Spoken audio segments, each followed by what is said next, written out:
what's going on everyone? How you guys doing today? Welcome back to another Steve Rising video, and we have patch notes. It is Thursday, so you know what that means. Actually, they dropped the patch notes a little earlier today on the Wednesday, but we're gonna go through it. We have a couple of event announcements, some of the buffs that are coming, and a couple of extra things towards the end. So hopefully you guys enjoyed today's video, and if you do, remember to leave a like and subscribe to the channel in case you guys are already for more Dusty Rising.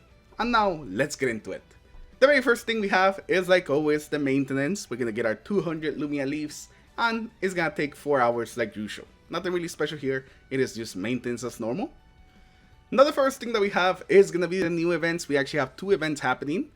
The first one is the return of Morgran's Hunt, with a couple of nice little updates to it. So essentially, now with the new activity high reward value attempt system, librarians can claim even better rewards. 5 high value attempts will be issued daily during the first 4 days of the event. So last time we could only get 15 keys. It looks like this time we're actually going to be able to get 20 keys, which is going to be pretty nice. Complete the event challenges to earn even more rewards, such as the Bon Voyage charms and the Mobius clusters. These are going to be pretty good. The Mobius clusters weren't there last time, so this is something that it's going to be here for the very first time. And there's also going to be leaderboards just like last time. If you end up in the top 30% of the players, you're going to get a limited time chat frame for 14 days.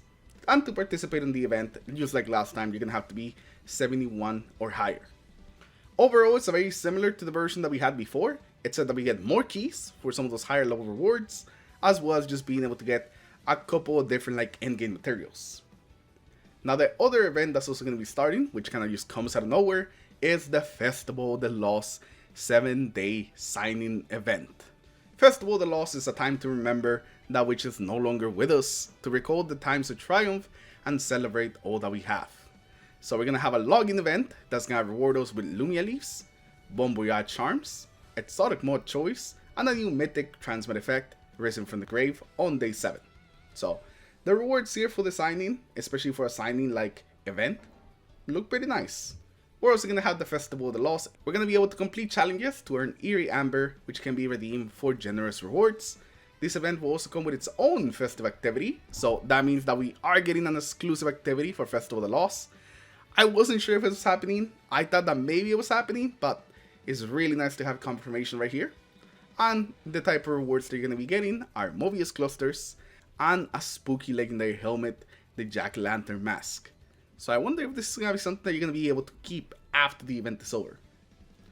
Now, they're also going to be adding a bundle for the Festival of the Lost, which lets you get a Sparrow, as well as an exotic ghost shell.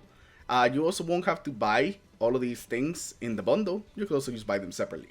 Now for the optimizations and adjustments, we have the character buffs that we kind of talked about in a video earlier for Stella, where you're going to be able to cast signature abilities while still firing the weapon. And also that her Misfortunes guide is going to be on a lower cooldown, meaning that you can use it a lot more often. We're definitely going to be testing these out after the update, so definitely be on the lookout for a video on that. And for the weapon buffs, they're going to be buffing the exotic machine gun Heir Apparent, increasing the precision multiplier from 1.2 to 1.35, and also changing the catalyst band 2 for the weapon, meaning that you're going to be able to stack up those charges and those stacks used a lot faster to get to the maximum damage faster. And so you can actually just put out more damage with the Heir Apparent. The barrel spin-up duration has also been decreased pre-catalyst and post-catalyst, meaning that you can just fire the weapon sooner. And also the length of time that you have before the barrel has to be spun up again has been extended from 2.5 seconds to 4 seconds.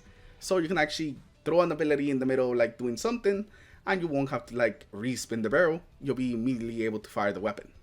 So some pretty good buffs for both Stella and the Heir Apparent.